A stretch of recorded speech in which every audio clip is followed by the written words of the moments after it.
Запэцканыя крывёй вышэй галавы і цягнуць у чорныя справы таксама Беларусь. Кіраўніца расійскага савета федэрацыі Валянціна Матвіенка наведала Віцебск і заклікала да супрацы нашай краіны з украінскімі рэгіёнамі, якія акупавала Расія. Маўляў, там, працытую, велічэзны прамысловы і навуковы патэнцыял, плодародныя землі, добрыя кліматычныя ўмовы. Які цынізм? Гэта таму вы так імкнуліся адкусіць гэтыя кавалкі і вынішчыць на іх украінцаў. А тым часам парламенцкая асамблея АБСЕ прызнала дзеянні Расіі генацыдам украінскага народу. І пачалося гэта не ў лютым 2022 года, а 10 гадоў таму з Крыму і Донбасу. Пазней пусціў забіваць украінцаў з беларускай тэрыторыі Лукашенка, але гэтага ў Маскве, відаць, мала. Цягнуць далей у прорву. Гэта тыдзень Сергеем Пацасонным вітаю і што пакажам. Ці перасоўванне шафаў змяняе іх колькасць, кадравыя прызначэнні Александра Лукашэнкі, новыя пасадоўцы са старымі тварамі. Гэта такія людзі, гэта такія хаускіперы.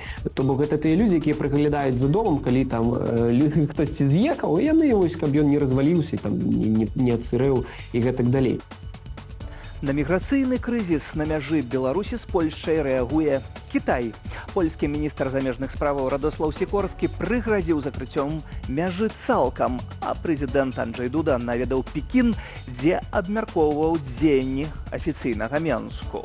Если Китай захочет повлиять на Беларусь, он, скорее всего, может это сделать. Но вопрос до какой степени.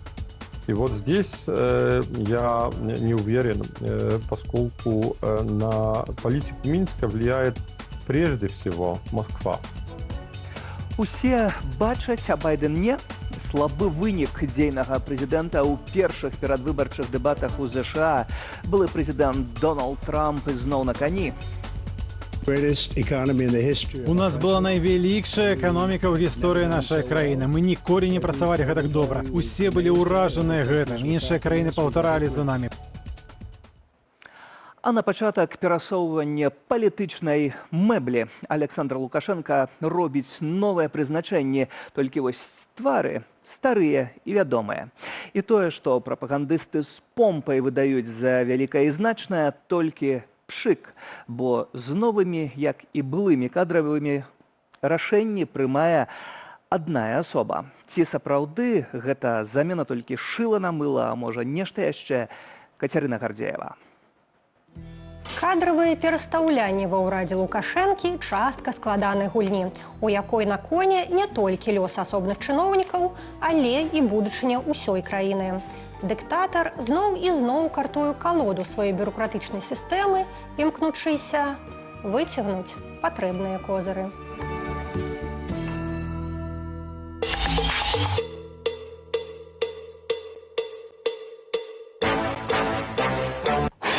Больш за 10 гадоў гэтая карта праляжала ў адбоя.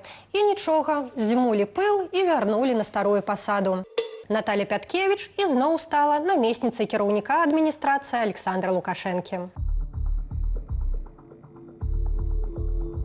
Аплодисментов не будет. Зная вашу требовательность, ваш принципиальный подход, ваши знания, вы знаете все. У каго Качанову кіраваць гэтай электаральнай кампаніяй, так яна праваліла 2020 год. Ну, то бок зразумела, што яна не справілася. Вось, каго яшчэ? Ну, вось тут у гэтым сэнс, што кадраў-то не так шмат, якія на такім узроўні могуць працаваць. Да Качанавай ды Эйсмант побач з Лукашэнкам была яна. Піткевіч называлі самую ўплывовай жанчынай беларускай вертыкалі. Скараціла дзяржапарат на чвэрць і, як кажуць, магла прадаць Лукашэнку любое прызначэнне.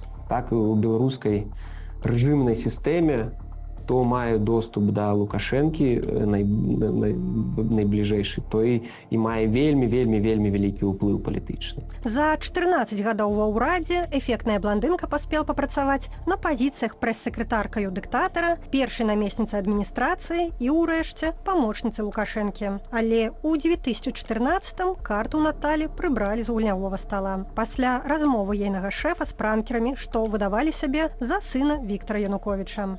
Мы вам подарим золотой батон. У нас тут есть, остался еще из коллекции. Знак дружбы. Спасибо, Виктор. Пасля адстаўкі экс-чыноўніцу падабраў мільянер Александр Шакуцін. Пяткевіч кіравала турыстычным кірункам ягонага бізнесу. Шакуцін прымаў пад сваё крыло былых высокапастаўленых чыноўнікаў, разлічваючы выкарыстоўваць іхнія сувязі. Пяткевіч жа гэтая праца дапамагла ўтрымаць звыклы ўзровень жыцця са статусам і стылёвым гардеробам. Сразу отличается, видно, что в ее образе присутствуют дорогие вещи, дорогие сумки. Красивая женщина, очень ухоженная, стильная. У нее однозначно есть свой стиль, который соответствует такому среднестатистическому представлению о том, как должна выглядеть женщина-политика, особенно в Беларуси. Дарагія маркі Наталя любіла заўсёды.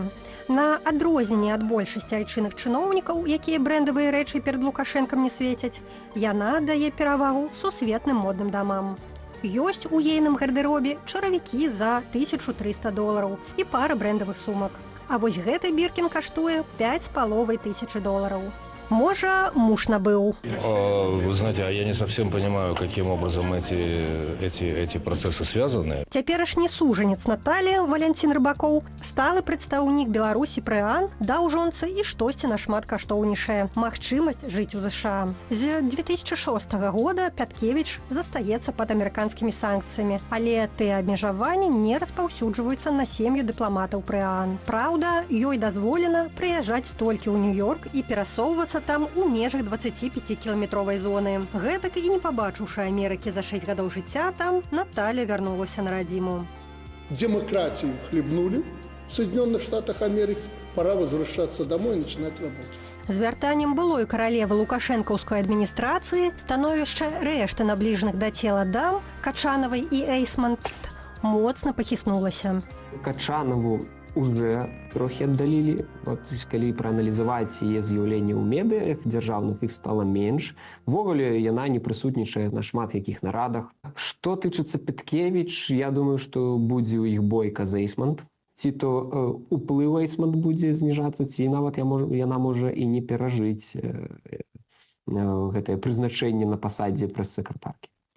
Непасрэдным босам Наталі Пяткевіч у адміністрацыі Лукашэнкі стаў Дзмітрый Крутой. Яго дасталі з прыкупу. Да прызначэння на пасаду кіраўніка ён працаваў паслом у Расіі. Павышэнне, адразу павышэнне. Кіраўнік адміністрацыі – гэта фактычна другі чалавек у сістэме пасля Лукашэнкі.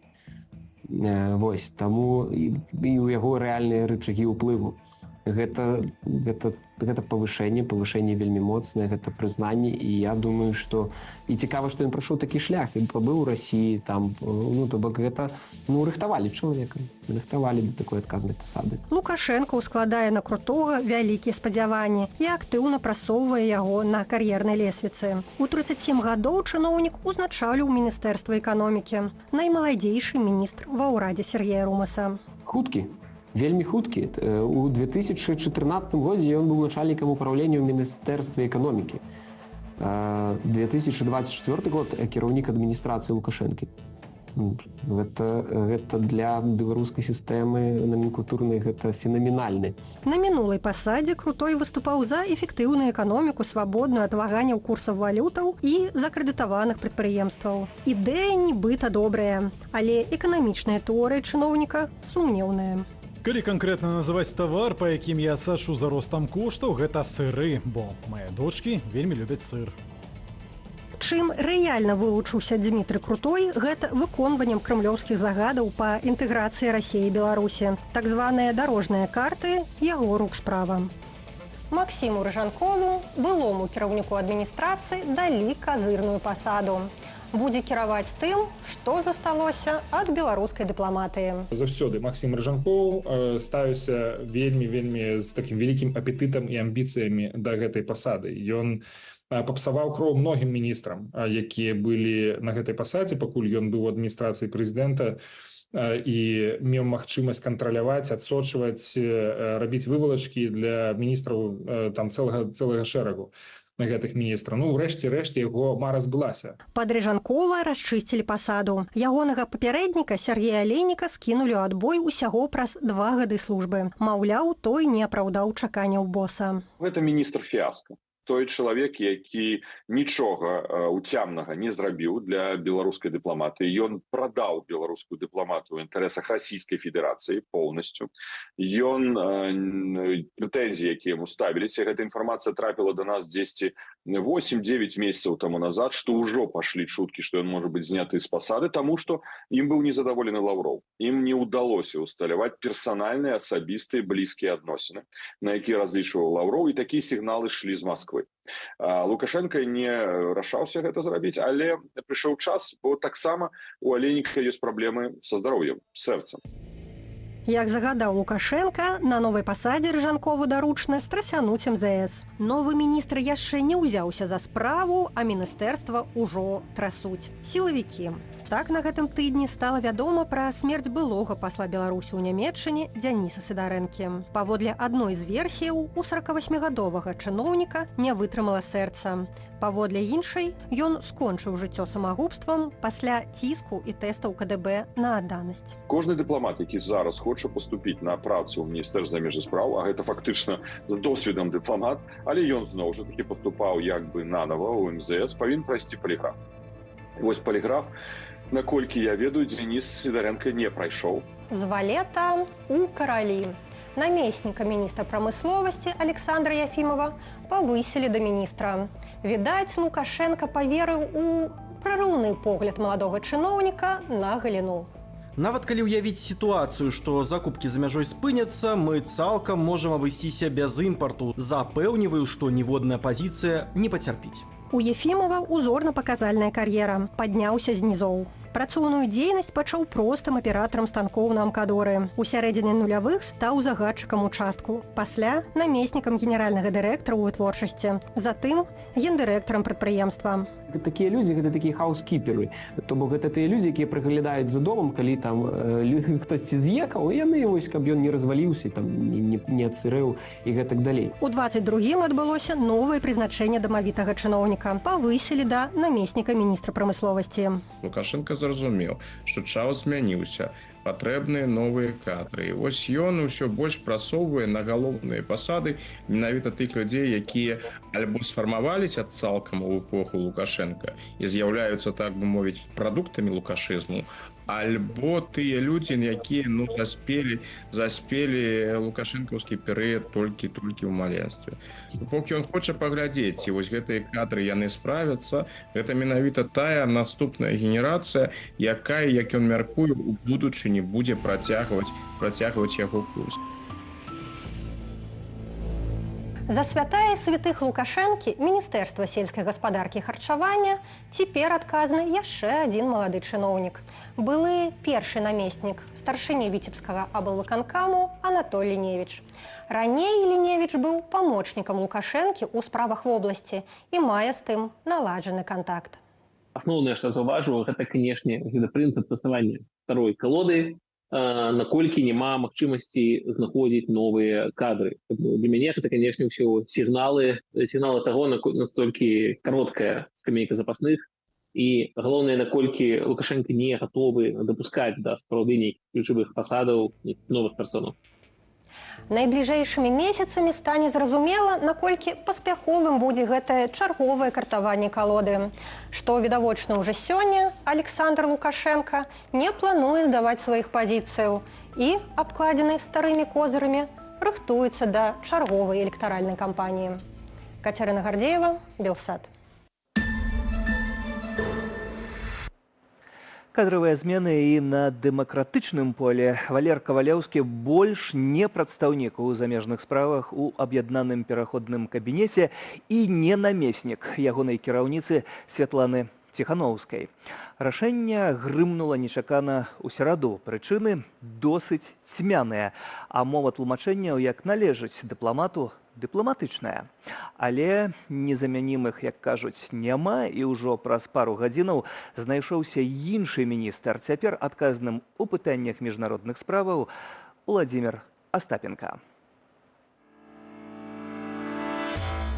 Замена ў аб'яднаным пераходным кабінеце. Яшчэ ў папярэдняй праграме «Тыдзень» Валер Кавалеўскі распавядаў пра планы ў стратэгічных кірунках. Мы готовы да таго, што нам трэба будзе працаваць і з еўрапейскімі парламентарамі. Па некаторых ацэнках гэта можа быць досыць высокі працэнт, там да 70% новых людзей, якія прыйдуць, з якімі трэба будзе іх уцягваць зноў у беларускую арбіту, расказваць, паказваць, інфармаваць. А ў сераду 26 чэрвеня раптам заявіў, што складае паўнамоцтвы намесніка кіраўніцы аб'яднанага пераходнага кабінету ў міжнародных справах. Прычыны гэткай пастановы патлумачыў на сваёй фэйсбук-старонцы. З'явіліся разыходжанні ў стратэгічным бачанні шляху дасягнення мэтаў дэмакратычнага руху ў арганізацыі і тактыцы вядзення працы, а таксама ў падыходах да ўнутранай палітыкі. Палітык адмовіўся каментаваць рознагалоссі, якія прымусілі яго пакінуць кабінет. Кавалеўскі, ён же дыпламат, і ён вопытны дыпламат. Ён як бы гэтым тэкстам ён нешта сказаў, але не так шмат сказаў. І калі ён пісаў гэты тэкст, ну, відавочна, што ён узважваў кожнае слова, і таму там няма нічога асабістага. Там пра ўсіх тых людзей, з якімі у яго, магчыма, маглі быць канфлікты, іх там няма. Падобна, для паплечнікаў Кавалеўскага ў дэмакратычным сектары ягонае абвяшчэнне пра адстаўку стала нечаканасцю. Хаця, распавёў галоўны дарадца Ціхановскай Франак Вячорка ў праграме «Белсад-Зум», размовы на гэты конт раней мелі месца. Не ўтрымалі? Чаму? Дзесьці не дамовіліся, дзесьці, можа быць, ну не ўсе, можа быць, вытрымліваюць вялікую дыстанцыю. Тут мне складана сказаць, але ў любым разе зараз складаная сітуацыя, таму што як арганізаваць працу без Валера, як зрабіць, каб тыя праекты, які ён вёў, працягваліся. Выйсце знайшлося. На вакантную пасаду ў міжнародных пытаннях літаральна праз некалькі гадзінаў Святлана Ціхановская прызначыла Владзіміра Астапенку. А вось замены прадстаўніцы ў эканамічных пытаннях Тацяне Зарэцкай, якая сышла менш як праз 2 месяцы працы на пасадзе, ды Аляксандру Азараву, які адказваў за аднаўленне законнасці і правапарадку, дагэтуль і няма. Марыля Дакуцька, Белсад. А да мяне ў студыі гаспадарства далучыўся галоўны рэдактар «Рэформ Ньюс» Фёдор Павлюченко. Прывітанне. Добрый день. Фёдор, пра перастаноўкі і адных, і другіх мы яшчэ празмаўляем. Хацеў пачаць з прыемнага. Віншую з прэміяй імя Кшыштафа Міхальскага. Гэта хіба самае прыемнае на гэтым тыдні? Ну так, для нас гэта прыемна. Мы атрымалі гэтую прэмію. Гэта прэмія я абвясціла аўстрыйская амбасада ў Варшаве. І мы атрымалі гэтую прэмію за матэрыял, за расследаванне, якраз якое тычыцца нашай калегі Кацярыны Андрэевай. Вось, ну, вся тая справа, чаму яна атрымала новы тэрмін, чаму атрымала такі жорсткі вырак. І ну, вось за гэтае расследаванне атрымалі мы прэмію. У номинации «Журналистское расследование» сам материал докладно называется «Агент на удаленке. Как Сергей Васильев сбежал от КГБ в Польшу, а потом вернулся и сел на 11 лет».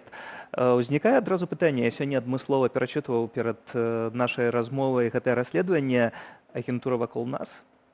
Ну так, насамрэч, тады мы пісалі гэты матэрыял, і гэта, можа, выглядала сенсацыйна, а зараз тое, што адбываецца ў Польшы, амаль кожны месяц мы чуем пра затрыманні, пра тое, што знайшлі расійскіх, беларускіх шпіёнаў, і ўжо палітыкі, такія як прэм'ер-міністр Польшы, кажа пра тое, што прыехалі да Польшы людзі праз, напрыклад, візавыя праграмы для айцішнікаў. Гэта не пацверджаныя. Не пацверджаныя, але ўжо гэта, ведаеце, не сенсацыя. Ужо, наколькі я разумею, і польскія ўлады, і польскае грамадства, і мы самі, беларускія журналісты ў Польшы, ведаем, што такія выпадкі ёсць, і такія людзі ёсць. Сігналы ўвесь час паступаюць, таксама рэагуюць дэмакратычныя палітыкі. Мы, як журналісты, рэагуем заўжды на такія справы, але чамусьці палітыкі перад камерамі пра гэта гавораць, але калі даходзіць да сістэмных нейкіх рэакцыяў, то гэта вельмі складана. Ну, не ведаю, не мне ацэньваць, як працуюць, напрыклад, польскія ўлады ці польскія спецслужбы. Безумоўна, для іх гэта выклік, гэта новая рэальнасць, і новая рэальнасць, яна, на мой погляд, з'явілася не сёння, не ўчора, і нават не пасля пачатку паўнамаштабнай вайны. Гэта было раней, і расійскія і беларускія спецслужбы працавалі на польскай тэрыторыі, і, ну, на мой погляд, прыйшоў час, каб даць па руках, каб разобраться. І вось гэтая справа гэтага агента на ўдалёнкі, пра якога вы распавядаеце, пра Сергея Васильева, пачалася з таго, што наша журналістка Кацярына Андрэева зрабіла з ім інтэрв'ю. І потым пачалі дадавацца новыя і новыя факты. З вашага расследавання не вынікае, што беспасярэдна гэта магло мець наўпроставы ўплыў на тое, што Каця зараз знаходзіцца за кратамі на 8 гадоў і 3 месяцы. А ўсё ж такі, якія тут могуць быць сувязі? Ну, ведаеце, калі мы робім расследаванне, мы адказваем за тэкст, і я не магу сказаць, што на 100% я ўпэўнены, што менавіта праз тое, што яна брала інтэрв'ю гэтага Васильева, яна атрымала 8 гадоў турмы. Але ўсё, што я даведаўся, што я знайшоў, усё кажа пра тое, што гэтыя справы звязаныя. І што менавіта за тое, што яна сутыкнулася, рабіла сваю журналісцкую працу, насамрэч, і толькі за тое, што яна гэтую працу рабіла, яна атрымала вырак. Так ці інакш, у Беларусі поле зачышчанае, як мы ведаем і назіраем. На гэтым тыдні Александр Лукашенко робіць кадравыя прызначэнні. Таксама з'яўляецца вялікае інтэрв'ю Наталлі Эйсмонт, вядомай ягонай прэсавай сакратаркі. Паўсюль ідзе нейкая падрыхтоўка. Таксама у гэтым інтэрв'ю гучыць пра тое, што ўжо амаль гатовае адкрыццё новага інфармацыйнага каналу. Александр Лукашенко, відавочна, збіраецца на выбары. Я не ведаю, што адказаць. У вас есть такая інфармацыя? Ну, я жартую, канешне. Зразумела, што... Відавочна, гаворка пра тое, што пачалася ўжо перадвыбарчая кампанія. Я пра гэта кажу. Ці у гэтай сітуацыі не атрымаецца, што дэмакратычныя сілы на крок назад у гэтай сітуацыі? Бо калі Александр Лукашенко рабіў выбары ў палатку ў лютым, каардынацыйная рада іх праспала, гэтыя тэрміны. Сёння Александр Лукашенко ўжо бярэ ізноў ініцыятыву на чарговыя выбары. Я зараз знаходжуся тут не як палітык, я не палітык, я журналіст, і журналіст я якраз... Які ўважліва назірае, атрымлівае за гэта ўзнагароды. Гэта не тыя людзі, якія фармулююць крокі наступныя для палітыкаў, што яны павінны рабіць. Мы можам ацэньваць гэтыя крокі, але я не лічу, што маю права выказвацца на тэму, што трэба. Ну, ацэньваць магу. Я, насамрэч, не так шмат бачу магчымасцяў для беларускіх дэмакратычных сілаў нешта зрабіць і нешта, ну, не ведаю, паўдзельнічаць, што байкатаваць ці нейкія іншыя захады зрабіць. Не ведаю, я не бачу зараз такой магчымасці, і, на мой погляд, пасля 2020 года прайшло шмат часу, дастаткова, каб страцілі гэтыя сілы дэмакратычныя і, магчыма, папулярнасці, магчыма, рэйтынгі і здольнасць уплываць на грамадства ўнутры Беларусі. Вось гэта тое, што я бачу, і што ў гэтай сітуацыі можна зрабіць, як скарыстацца гэтай кампаніяй палітычнай, як прыйсці там з нейкім, можа, іншым меркаваннем да беларускай выбарцы, не ведаю, я не бачу пакуль такой магчымасці. Кажыце пра тое, што няма ўплыву на беларусаў унутры Беларусі. Але ці не атрымаецца, што дэмакратычная супольнасць страчвае таксама ўплыў на беларусаў па-за межамі Беларусі таксама. На гэтым тыдні з іншага боку прызначэнне новага адказнага за замежныя справы. Гэта Владзімір Астапенко, але неяк цьмяна зыходзіць Валер Кавалеўскі.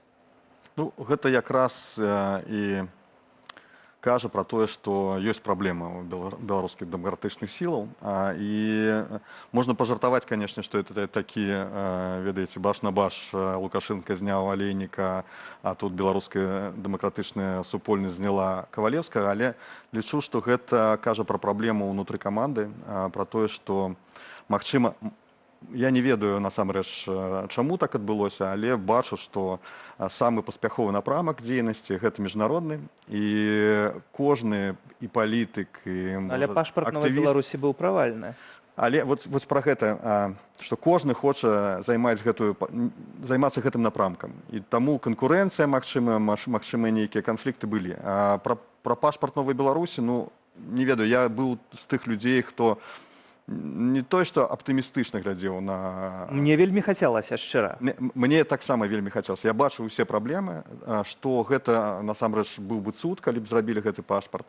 Але ў гэтай сітуацыі, на мой погляд, Кавалеўскі выглядаў неблага, ён зрабіў ўсё, што можна зрабіць, і, наколькі я разумею, праект не скончыўся. Але Франак Вячорка у інтэрв'ю мне асабіста на гэтым тыдні кажа пра тое, што не ведае, хто цяпер гэтым будзе займацца. Это ягоныя словы. Вось гэта пытанне, хто будзе займацца, на мой погляд, вы самі бачылі гэта расследаванне беларускага расследавацкага цэнтра. Там ёсць пытанне да тых, хто побач знаходзіцца, якая кампанія, магчыма, магла б зрабіць гэты паспарт.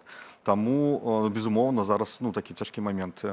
Лічу, што, магчыма, гэты праект не на год, не на два, а на гады, калі нам, безумоўна, спатрэбіцца такі дакумент, калі не будзе зменаў. Фёдор, напрыканцы хацеў вярнуцца да таго, з чаго мы, уласна, пачалі расследаванне пра КДБшніка, які знаходзіўся ў замежжы, і, верагодна, вялікая іх колькасць таксама знаходзіцца і цяпер у замежжы. І гэта вялікая праца, якая цягам гадоў пасля 2020 года была праведзеная на раз'яднанне дэмакратычнай супольнасці. Гэта тое, што ўвесь час вельмі добра атрымліваецца сварыць, сутыкаць, і як вынік няма гэтай еднасці у розных структурах, у розных колах. Ці ў дадзеным выпадку таксама сапраўды гэта не падрыхтоўка той самай электаральнай перадвыбарчай кампаніі, калі агенты працуюць і разбіваюць, што ў гэтай сітуацыі можна сказаць дэмакратычнай супольнасці і парадзіць, ці мы можам увогуле? Не ведаю, у меня адзін толькі адказ ёсць, што мы, беларусы, якія там выбіралі, напрыклад, Координацыйны савет, палітычна актыўныя. Я не выбіраў. Ну, добра, вы не выбіралі, я ўдзельнік. 50 на 50 у гэтай студыі. Дык вось, атрымліваецца, што залежыць шмат ад звычайных беларусаў. Наколькі яны будуць верыць папулістам, наколькі яны будуць весціся на людзей, якія страшваюць рэпутацыю. Ну, не расказваць вам шмат гісторый, калі людзі страшваюць рэпутацыю, з імі працягваюць працаваць. І адказаць на выклікі гэтыя можам мы, звычайныя беларусы, больш быць сталымі, больш цвяроза ацэньваць і палітыкаў, і іх дзеянні, і тое, хто прыходзіць на іх месца, можа быць. Быць суб'ектамі у палітычным жыцці. Дзякую за гэтую размову. Галоўны рэдактар Рэформ Ньюс Фёдор Павлюченко у нас у студыі.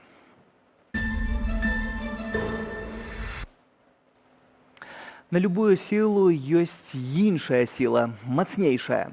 Варшава спачатку прыгразіла афіцыйнаму Менску поўным закрыццём мяжы паміж дзяржавамі. А вось прэзідэнт Анджэй Дуда заняўся лукашэнкаўскімі справамі у Пекіне. І Кітай рэагуе. За мовай мяккай дыпламатыі гучыць выразны сігнал. Дыпламаты ў Менску скарысталіся прымірэнчай рыторыкай і дэкларацыямі гатовасці нібыта да дыялогу. Пытанне, хто больш моцна ў стане націснуць на Лукашэнку – Пекін ці Масква? Уладзіслаў Корсак. Пакуль кіраўнік польскай дыпламатыі пагражаў беларускаму рэжыму з дому, польскі прэзідэнт Анджэй Дуда уздымаў пытанне нашай супольнай мяжы на сустрэчы з лідарам Кітаю Сі Цзіньпінам. Па выніку, Пекін упершыню з пачатку эскалацыі ў 2021 годзе афіцыйна адрэагаваў на інспіраваны Крамлём і рэжымам Лукашэнкі міграцыйны крызіс на беларуска-еўрапейскім памежжы. Кітай спадзяецца, што абодва бакі будуць ставіцца адзін да аднаго з павагай і будуць вырашаць праблему шляхам кансультацыяў, каб пазбегнуць эскалацыі напружанасці. Если Китай захочет повлиять на Беларусь, он, скорее всего, может это сделать. Но вопрос до какой степени. И И вот здесь я не уверен, поскольку на политику Минска влияет прежде всего Москва, а только потом Китай.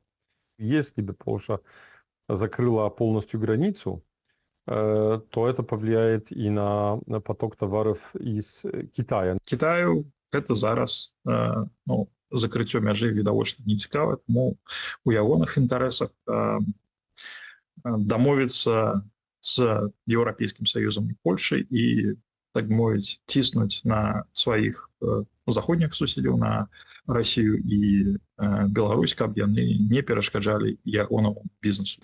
На пачатку тыдня яшчэ дзейны тады міністр замежных справаў Беларусі Сергей Алейнік выступіў з нечакана прымірэнчай, як на менскі рэжым, заявай. Ён заявіў, што адзіны спосаб дээскалацыі – шлях дыялогу.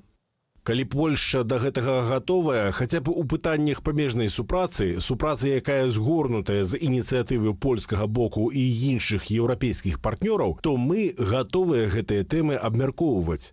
На заяву польскага боку адрэагавалі і беларускія дэмакратычныя сілы. Галоўны тэзіс – закрыць польскую мяжу для тавараў, а не для беларусаў.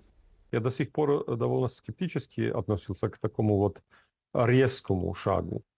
Но учитывая то, что произошло, то есть смерть польского солдата и абсолютно, простите за выражение, хамский ответ официального Минска на запрос польской стороны, чтобы выдать вот этого подонка, который убил польского солдата, вполне возможно, другого выхода не будет. Між тым, апошні час назіраецца змяншэнне колькасці пранікнення нерэгулярных мігрантаў з Беларусі ў Польшчу. Але звязана гэта хутчэй не са спробамі дээскалацыі з боку Менску і Масквы, а з дадатковымі захадамі бяспекі Польшчы. Польскую мяжу цяпер ахоўваюць 2000 памежнікаў, 6000 жаўнераў і сотні паліцэйскіх. Пасля аднаўлення з 13 чэрвеня буфернай зоны колькасць спробаў нелегальнага перасячэння мяжы зменшылася амаль удвая – з 2400 до 1300. Або дакладней, лічба зафіксаваных спробаў. Наўрад ці Мінск, ці Масква гэтае пытанне хочуць вырашаць канчаткова. Для іх абодвых гэта занадта важны інструмент ціску на заходнія краіны і таксама інструмент дэстабілізацыі і адцягвання рэсурсаў у краінах захаду. Разумеюць гэта і на захадзе, што пацвярджаецца супольным заклікам Польшчы і краінаў Балтыі да еўразвязу, які прагучаў на гэтым тыдні. Просяць садзейнічаць пабудове паўнавартаснай лініі абароны на 700-кіламетровым памежжы з Расіяй і Беларуссю. Что нам делать после Украины? После Бучи, после всего этого? Но просто другого выхода нету. Конечно, хотелось бы тратить эти деньги на другие цели, но нету такой возможности. Разница только в одном. У нас деньги на это есть, а у России они заканчиваются, а у Беларуси вообще нету. Толькі папярэдні кошт пабудовы гэткай лініі ў еўразвязе ацэньваюць на 2,5 мільярды еўраў. Для параўнання, 180-кіламетровая агароджа, якую збудавала Польшча на нашай супольнай мяжы, каштавала Варшаве прыкладна 350 тысячаў еўраў. Уладзіслаў Корсак, Белсат. Прэзідэнт, прэзідэнтавы, прэзідэнт, прэзідэнцтва. Гаспадарства праслухалі прыблізны скарот інтэрв'ю на БТ прэсавай сакратаркі ўзурпатара Александра Лукашэнкі Наталлі Эйсмонт-Масандры. Было так салодка, што аж у адным вядомым рамане Сартра. Аднак выдала Масандра пра іншыя кнігі. І вось што яна ў прыватнасці кажа. Вельмі многія людзі да мяне звяртаюцца з пытаннем пра кнігу, якую напісаў бы прэзідэнт. Зразумела, што цяпер не да кніг, і зразумела, што цяпер мы нават не падступаемся да прэзідэнта з гэтым пытаннем. Але мы ж усе разумеем, наколькі гэта важна. Гэта першы прэзідэнт нашай краіны, і тое, што ведае ён, натуральна, не ведае ніхто. Я вельмі спадзяюся, вельмі ў гэта веру, што такая кніга або шэраг кніг калісьці пабачыць святло, кажа Эйсмонт. Што ж, калі рот узурпатара кажа, то кнізе ці кнігам быць. А яшчэ з гонарам Эйсмонт заяўляе, што уся планета глядзіць за прэзідэнтам. Што там планета? Бярыце шырэй у касмічнай жа дзяржаве. Іншапланеціяне таксама сочаць за узурпатарам. Можа, і кніжку ягоную прачытаюць. Толькі ёсць праблема. Узурпатар ва ўсім любіць быць першым. А тут будзе складана. Давядзецца напісаць збор твораў не менш за 55 тамоў Леніна. А любы меншы лік будзе, прынамсі, недапрацовачкай.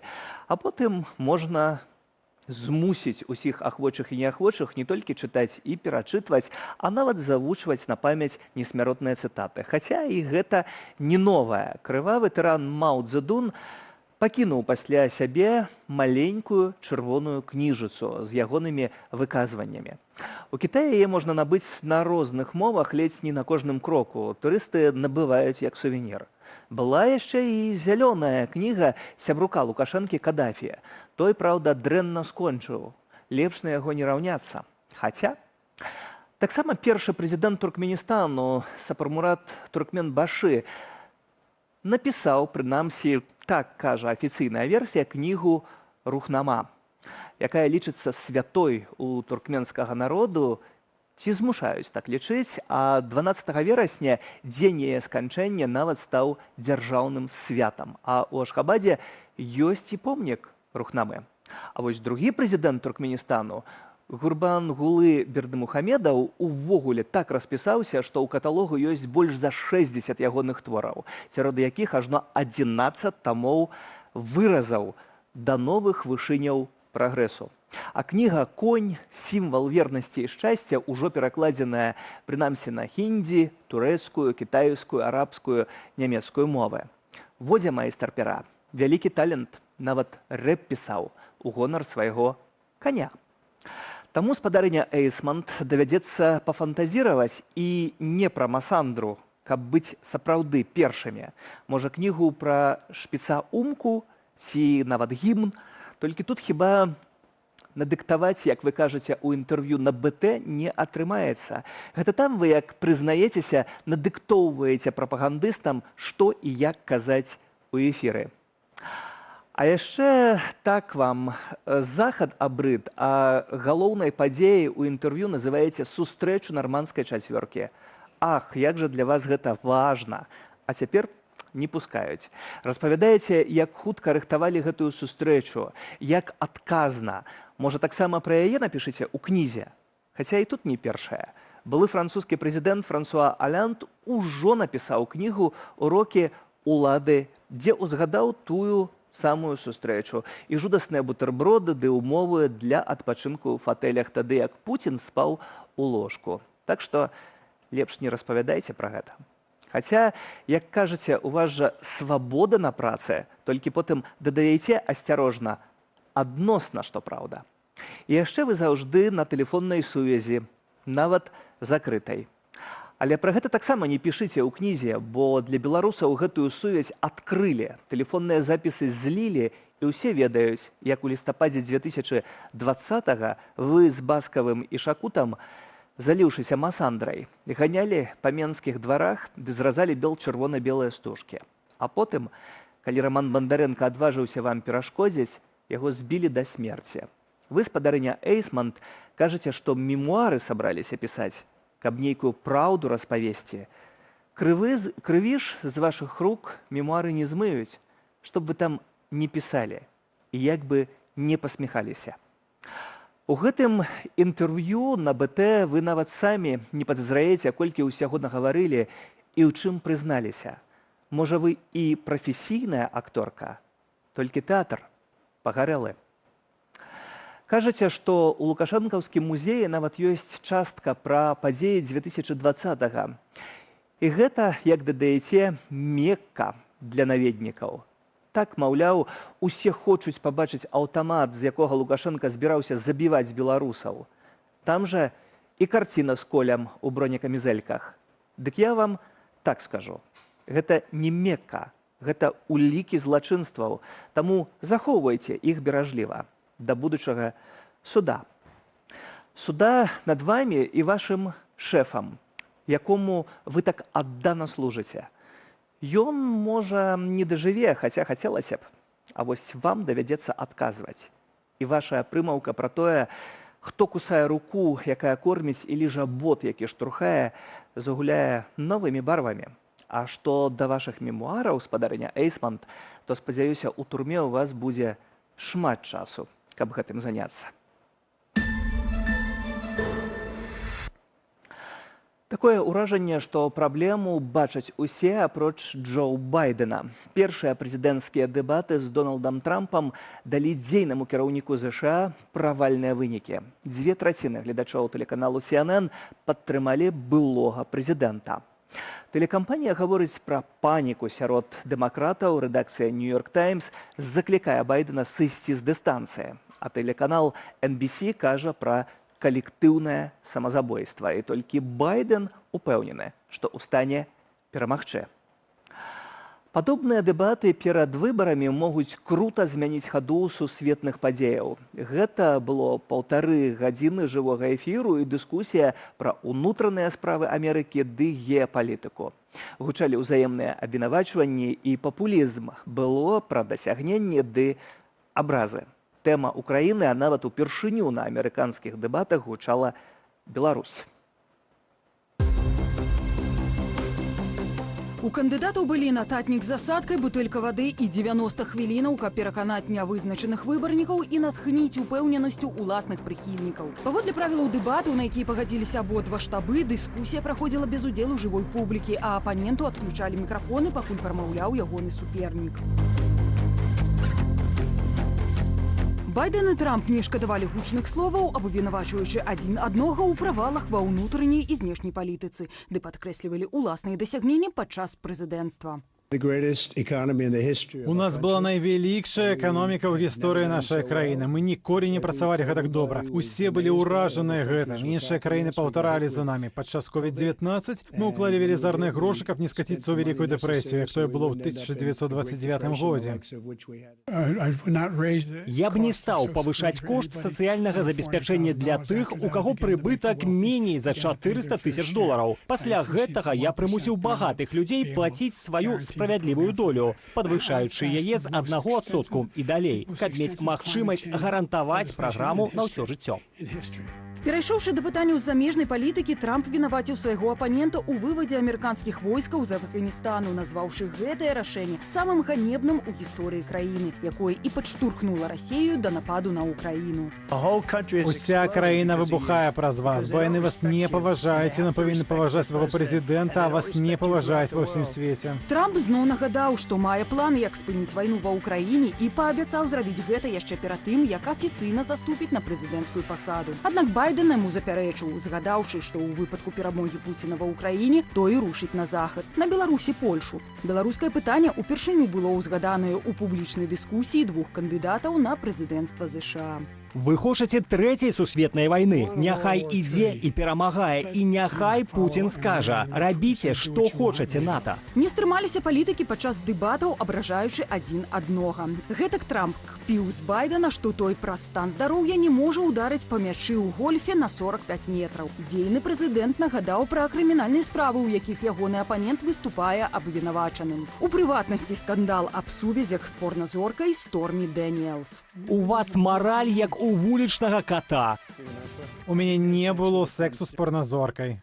Паводле вынікаў апытання гледачоў CNN, у дэбатах перамог Дональд Трамп. Так лічаць 2/3 апытаных. Падобнага меркавання прытрымліваюцца і выбарнікі на вуліцах амерыканскіх гарадоў. Я думаю, што Трамп выйграў гэтыя дэбаты. У Байдена справы ідуць не вельмі добра. Былы прэзідэнт Трамп быў верны сабе, хлусіў і рэкламаваў сябе.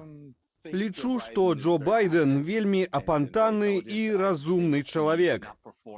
Думаю, гэта прымусіць дэмакратаў зразумець, што ім неабходна знайсці іншага кандыдата. Байден прызнаў паразу ў першым раўндзе дэбатаў, выступаючы пасля эфіру перад выбарнікамі, але заўпэўніў, што не намераны саступаць Трампу ў барацьбе. Наступныя дэбаты адбудуцца сёлета ў верасні. Марыля Дакуцька, Белсад. Працягнем, гаспадарства, гэтую тэму з палітолог-амерыканісткай Александра Филипенко уже на видеосвязи. Здравствуйте, Александра. Здравствуйте, добрый вечер. Почему Байден не видит проблемы? Или он знает что-то, чего не знаем мы? Джо Байден видит поддержку среди истеблишмента Демократической партии. И, судя по всему, он знал о том, что эта поддержка у него будет практически сразу, несмотря на очевидно плохое выступление на дебатах. Почти сразу после окончания дебатов, когда среди прессы возникла самая настоящая паника, и это очень точное слово, именно паника, внутри и Демократической партии, людей, которые поддерживают Демократическую партию, и прессы. Одновременно при этом один из выдающихся деятелей демократов, Гевин Ньюсом, губернатор Калифорнии, которого прочили на место Джо Байдена, он тут же высказался о том, что партия стоит за президентом. Это почти не услышали, но зато это отдалось эхом после того, как на следующий день выступил Барак Обама и Хиллари Клинтон. Они сделали практически одинаковое заявление о том, что выборы в ноябре – это выбор между человеком, который думает о других, который думает об американцах, об американских гражданах, и человеком, который думает только о себе.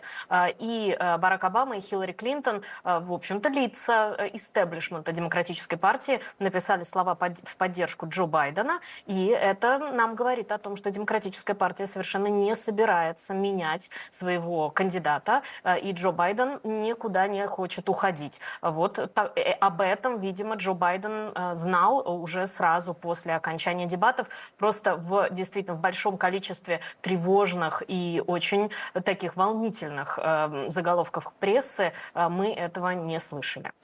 При этом телеканал NBC говорит о том, что это коллективное самоубийство идти Байдену на эти выборы, и все-таки эстеблишмент — это хорошо, его поддержка, но голосовать будет не только он. Если мы смотрим на поддержку, то все-таки цифры говорят сами за себя.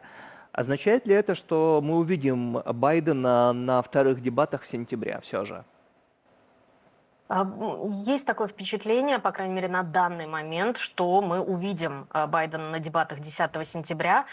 И здесь нужно говорить про два момента. Во-первых, про законодательство. Почему Демократической партии так сложно сейчас заменить кандидата? Федерального закона, регулирующего партийную номинацию, просто нет. Нет такой нормы, которая регулирует процедуру замены кандидата даже в случае его тяжелой болезни и даже в случае его смерти, после того, как прошли праймерис. Для того, чтобы назначить нового кандидата, для того, чтобы предложить нового кандидата Демократической партии, нужно провести праймерис на территории всех 50 штатов.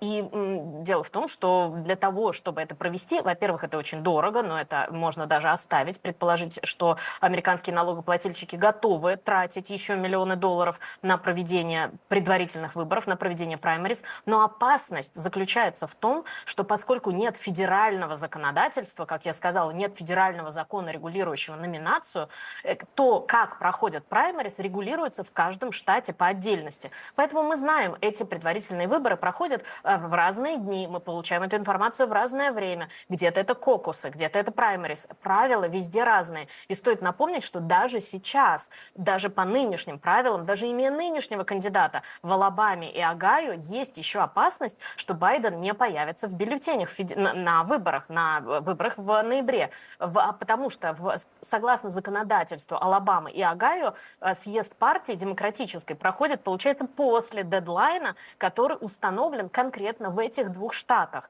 И поэтому Байден может не появиться в бюллетенях там, что уж говорить про какого-то нового кандидата. И мы понимаем точно так же, что во всех 50 штатах будет проходить самая настоящая борьба и бой между демократами и республиканцами. Опять же, возвращаясь, я прошу прощения, что повторяю уже третий раз, поскольку федерального закона нет, в каждом штате по отдельности будет решаться, будет ли этот новый кандидат в бюллетене или его не будет. И мы прекрасно понимаем, что республиканская партия сделает все для того, чтобы не допустить нового кандидата. И, соответственно, это первая проблема. Вторая проблема заключается в том, что Демократическая партия может сейчас полностью сконцентрироваться, вот не брать эту ужасно сложную возможность выдвижения нового кандидата, проведения новых праймерис, навлечения новой на себя ответственности, и при этом, возможно, они проиграют. Неизвестно, кого они выдвинут, результат неизвестен. Но, возможно, Демократическая партия сейчас просто вместо этого полностью сконцентрируется на получении максимального количества голосов в Сенате и в Палате представителей, а именно в Конгрессе. Конгрессе. Благодаря американской системе сдержек и противовесов мы знаем, как важен Конгресс. Мы видели, как долго выделяли законопроект помощи Украине. Полгода не выдвигали даже на голосование в Палате представителей этот законопроект. А все почему? Потому что в Нижней Палате, в Палате представителей, группа правых республиканцев-трампистов просто не давала его вывести на голосование. При этом демократ в Белом доме, демократ, который поддерживает этот законопроект. И роль Конгресса очень велика, и ее невозможно переоценить. Соответственно, возможно, Демократическая партия просто сейчас полностью сконцентрируется на Конгрессе.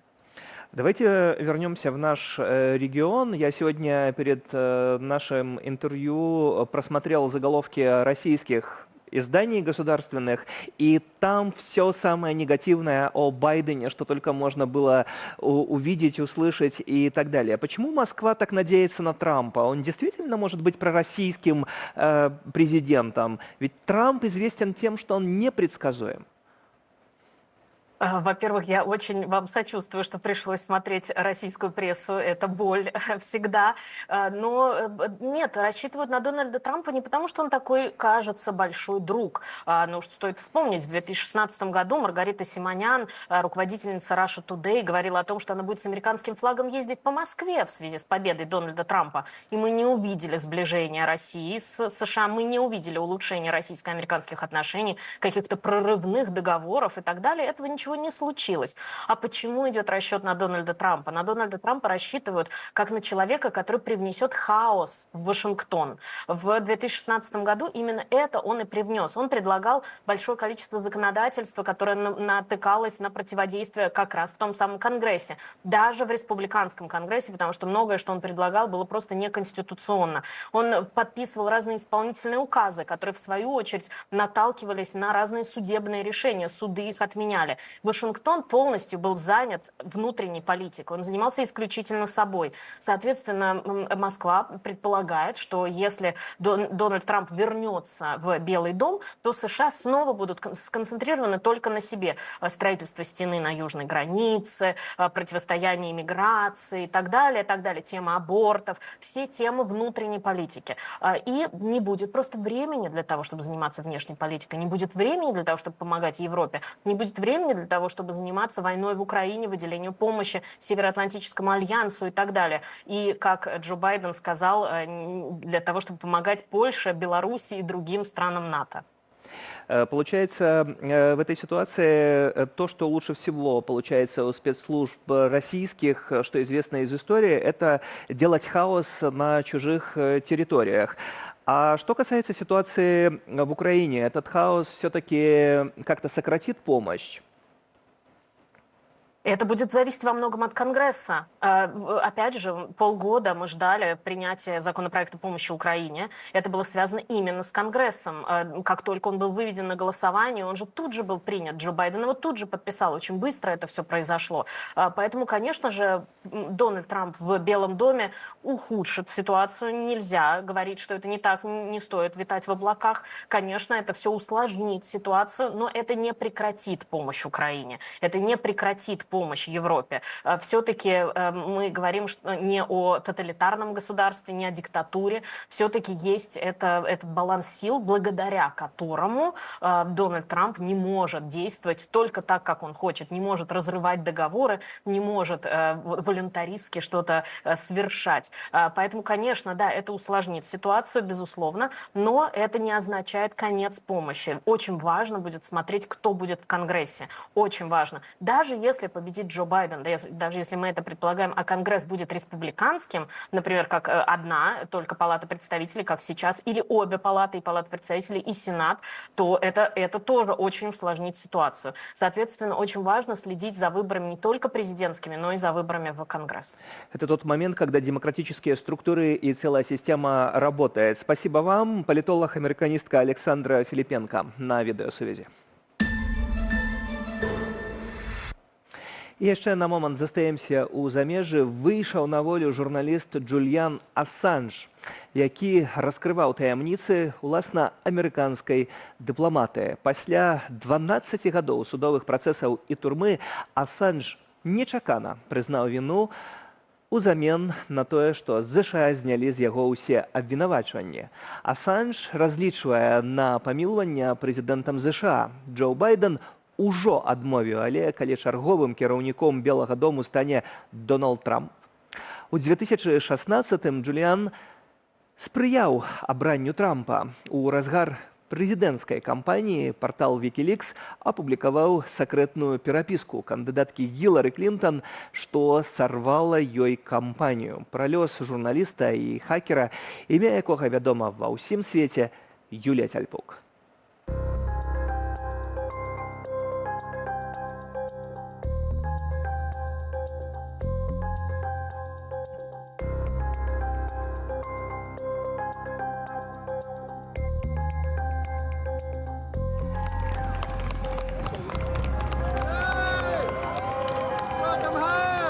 Джуліан Асанж удома. Пасля 5 гадоў у брытанскай калоніі ўзмоцненага рэжыму заснавальнік парталу Wikileaks заключыў угоду з пракуратурай ЗША. Узамен на свабоду прызнаў віну ў змове з мэтаю атрымання і раскрыцця звестак аб нацыянальнай абароне ЗША.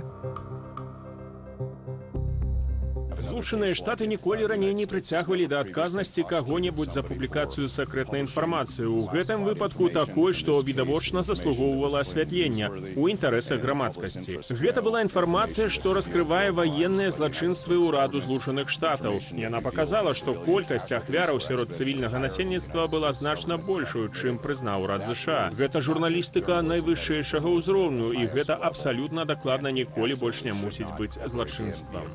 Агулам Асанджу высунулі 18 абвінавачанняў, звязаных з найбуйнейшым у гісторыі ЗША выпадкам атрымання і раскрыцця сакрэтнай інфармацыі праз партал Wikileaks. Пасля экстрадыцыі з Брытаніі журналісту і хакеру пагражала ў суме да 175 гадоў зняволення. Апублікаваныя імі дакументы змяшчалі ідэнтыфікацыйную інфармацыю пра асобу, якія кантактавалі з дзярждэпартаментам. У тым ліку пра лідараў апазіцыі, праваабаронцаў ва ўсім свеце, чыя пазіцыі былі пастаўлены пад пагрозу ад публічнага раскрыцця. Пачынаў Асанж як барацьбіць за празрыстасць і свабоду слова ў 2006 годзе. Партал спецыялізаваўся на публікацыі канфідэнцыйнай інфармацыі. Кола прыхільнікаў расло як снежны ком. Першую бомбу апублікавалі ў 2010 годзе. 392 тысячы дакументаў датычных ваеннай кампаніі ЗША ў Іраку. Звесткі пра забойствы, катаванні, згвалтаванні цывільных асобаў, учыненыя жаўнерамі кааліцыі. Выпадковае забойства дваіх журналістаў Reuters.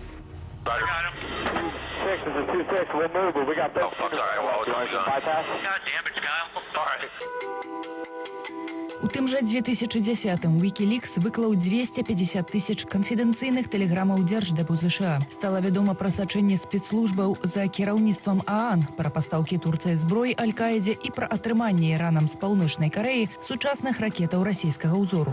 Даваліся ацэнкі лідарам еўрапейскіх дзяржаваў і Расіі, адтуль тэфлонавая Ангела Меркель і альфа-дог Пуцін. Паколькі ЗША завялі крымінальную справу супраць Асанжа, серверы Wikileaks пераехалі ў Швецыю. Мы выкарыстоўваем высокатэхналагічныя метады забеспячэння камп'ютарнай бяспекі пры перасыланні інфармацыі з сеціва дзеля таго, каб хаваць канцы ў ваду. Робім гэта законна праз Швецыю і Бельгію, каб знаходзіцца пад іхнаю юрыдычнай абаронай. І раптам у тым жа 2010-м дзве шведкі абвінавацілі Асанжа ў сэксуальных дамаганнях. Той назваў справу палітычна матываванай і, нягледзячы на судовую забарону, з'ехаў у Лондан. 2 гады судзіўся супраць экстрадыцыі ў Швецыю, потым схаваўся ў амбасадзе Эквадору, дзе прасіў палітычны прытулак. Амаль 7 гадоў давялося даваць інтэрв'ю з гэтага гаўбца. У якасці леку ад нуды журналіст стварыў ток-шок «The World Tomorrow», дзе размаўляў з недасяжнымі іншым журналістам асобамі, здольнымі ўплываць на будучыню чалавецтва. Напрыклад, лідарам ліванскай ісламісцкай групоўкі Хізбула.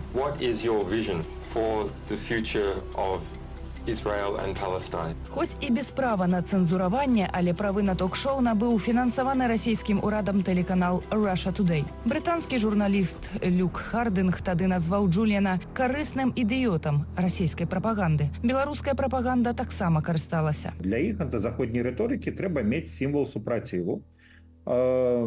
І гэта атрымлівалася рабіць з Асанжам. Публікацыі Wikileaks падрывалі давер да заходніх урадаў, ну вот быццам бы у гэтых краінах няма рэальнай дэмакратыі, яна ёсць толькі на словах, а на справе парушаюцца правы чалавека і свабода слова. Што тычыцца супрацоўніцтва Асанжа з RT, то гэты факт дае дадатковую магчымасць і як выкарыстоўваць яго як свайго чалавека, ну то бок наш чалавек у тыле ворага, а з другога боку гэта таксама і псуе яго рэпутацыю.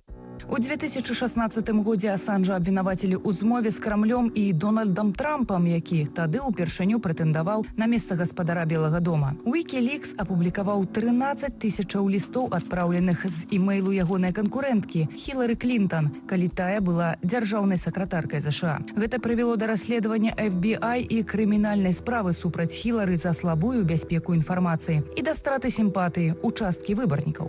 Потым Wikileaks апублікаваў яшчэ некалькі серыяў дакументаў, карысць абнародавання якіх спрачалася са шкодаю для агульнага дабра. Але найбольшыя прэтэнзіі да яго за Ірак.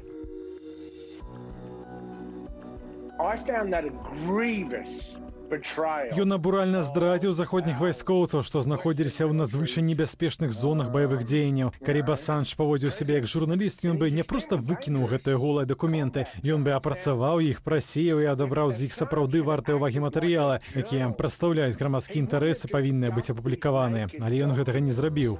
У красавіку 2019 года прэзідэнт Эквадора Ленін Марена пазбавіў Джуліяна Асанжа права на палітычны прытулак. Напярэдадні ў Эквадоры разгарэўся карупцыйны скандал з удзелам прэзідэнта. Ва ўцечцы інфармацыі ўрад абвінаваціў Wikileaks. У той жа дзень Асанжа затрымала брытанская паліцыя. У турме ён правёў 5 гадоў. Юрыст Алесь Міхалевіч лічыць, што на волю Асанж выйшаў дзякуючы намаганням шэрагу краінаў, але вылучыў Вялікую Брытанію, для якой непрымальнае амерыканскае складанне тэрмінаў у сотні гадоў.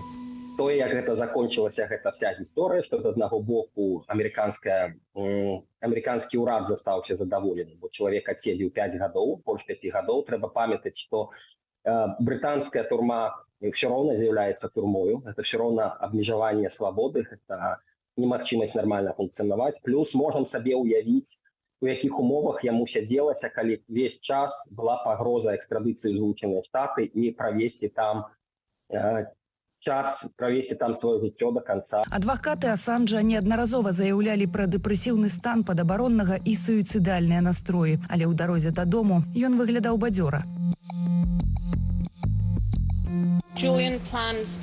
Джуліан плануе плаваць у акіяне кожны дзень, спаць у сапраўдным ложку. Ён плануе смакаваць сапраўдную ежу і атрымліваць асалоду ад сваёй свабоды. Джуліан самы прынцыповы чалавек з усіх, каго я ведаю. Ён заўсёды будзе бараніць правы чалавека і выступаць супраць несправядлівасці. І ён можа выбіраць, як яму гэта рабіць. Угода з міністрам ЗША хутчэй за ўсё абмяжоўвае Асанжа ў выбары. Таксама без удзелу медыяў з былым вязнем размаўляў прэм'ер-міністр Аўстраліі Энтані Элбаніс. Сам журналіст пакуль інтэрв'ю не даваў. Юлія Цельпук, Белсат. А яшчэ на гэтым тыдні было шмат святкаванняў. Беларусы ў розных краінах адзначалі купалля. Плялі вянкі, нават абраная прэзідэнтка Святлана Ціханаўская у Вільні скакалі праз вогнішча, нават беларусы Каліфорніі ладзілі ажно 2 музычныя імпрэзы ў Варшаве, Гучнафэст і Варушняк. Нашая народная ажывала на вачох на гэтым тыдні. А яшчэ будзе ажываць на наступным, бо некаторыя адзначаюць купалля ў ноч з 6 на 7 ліпеня. Як кажуць, купалля шмат не бывае. Хаця аўтэнтычна, канешне ж, сэнс свята не каляндарны, а той, калі дзень пачынае памяншацца, саступаючы ночы. Аднак усё яшчэ ёсць дадатковы шанец знайсці тую самую чароўную папараць-кветку ды загадаць адное на ўсіх беларусаў жаданне. Мяне ж нязвыкла цешыць, што беларуская традыцыя не знікае, бо не знікаем мы, беларусы. Сергей Подсосонный. До сустрэчы ў эфіры.